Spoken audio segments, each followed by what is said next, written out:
Hi everyone, this is Sue. I want to share this journal with you. I have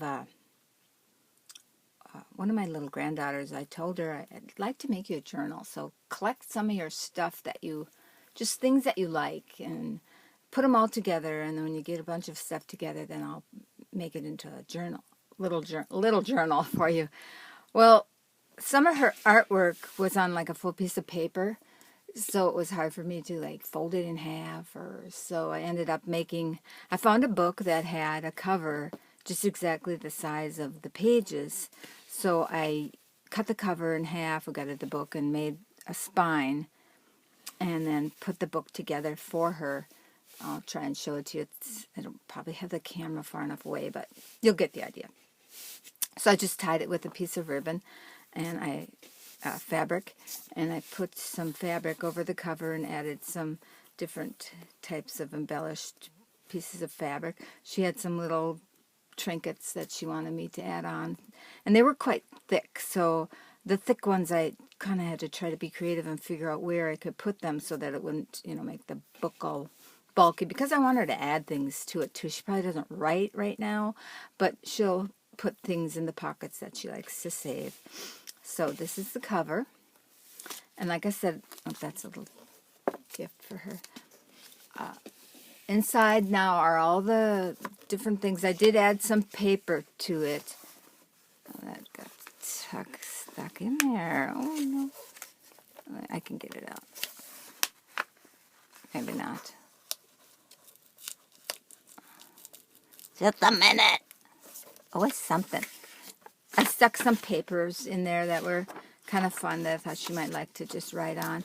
And this is a little flower that I got from Bonnie and Clive, so I added that in there because it matched the colors. This is some fabric pockets and the liner of the book cover. And then now this is some of her artwork.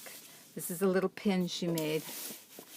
It's a little safety pin she made. She had that in her box of stuff. I put some fabric tabs on. It's a little picture of her in school.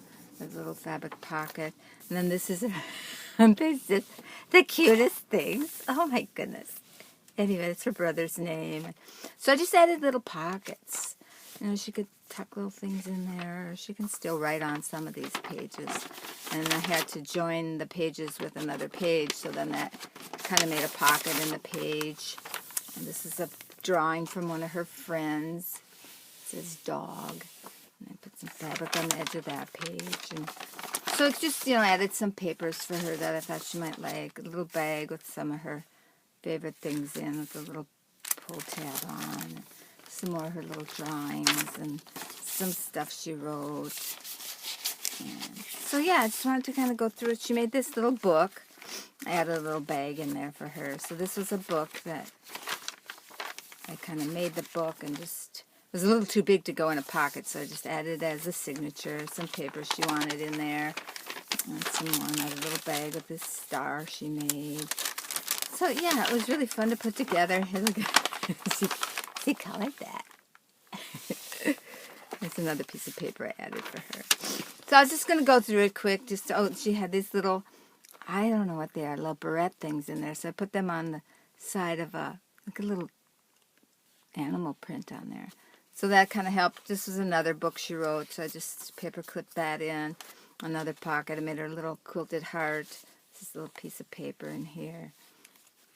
And some lace on the sides. She made this big cat, so I tried to put that in, and then I folded it so it fit and washi taped it in. So here's some of her schoolwork, and so it's just kind of a cool piece of paper. Here's another art thing of hers, and a little cat she made in the bag. It's another pocket on her math paper. Here, I added she made this little, looks like a princess. So I made her into a pocket with some beaded trim, and this is a little, if it's a bird or a turkey, but. So anyway, this is just kind of what I put together for her. I want to give it to her. It's not really a Christmas gift, but I wanted to kind of get it done, and it's kind of a special day, so special gift for her. So yeah, I put a little embellished paper clip in there for her to kind of hold things in. And it's another little book she wrote.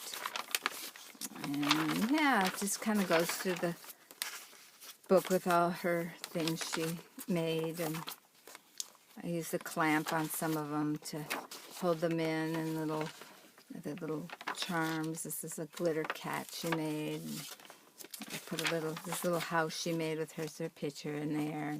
So I put a little key on the tab. So I just wanted to share that with you. It's kind of a really fun thing. I get some of our younger generation involved in journal keeping and appreciating their artwork, or a place to just put it all together. Made a little tracing pocket with a butterfly, and then just used some of the paper up. And she had some bracelets and stuff. I was going to use them for charms, but it's hard for me to take them apart because she made them. So I just pinned them in there on this piece of artwork of hers that goes in the pocket. Her name is June.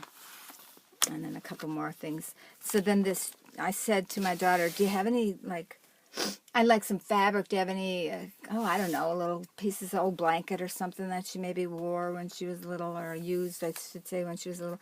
So she comes up with this dress that was made by her mother-in-law that June wore when she was really, little, 2 or 3 years old. 2 maybe. But I thought, I'm not going to cut that up. So anyway, it fit, it's like a little smocking up here, so it fit exactly around the back, the cover of the book. So I got creative and made a little pocket with the hinge out of the fabric, and then I just sewed it onto the dress, and then, so I could put the dress over the cardboard and then tuck it inside that fabric. And then I hand-stitched it on. Then I added just a couple of these paper clips, punched some holes through the cardboard or book board, and then added these. I didn't really destroy the dress, but I suppose there might be just a little poke hole through it. So, and I added some rickrack to cover up those. But isn't that cute? And then I kind of hand-sewed it across the top and the bottom. So then I could add that dress in there, but I didn't have to cut it up, and it's just part of the journal now. That's the back cover. So that is my journal I made for her, and I hope this gives you some ideas to put something together for your grandchildren or your special nieces and nephews, so they can become addicted to the journal world like we are. Thank you. Have a nice day. Bye-bye.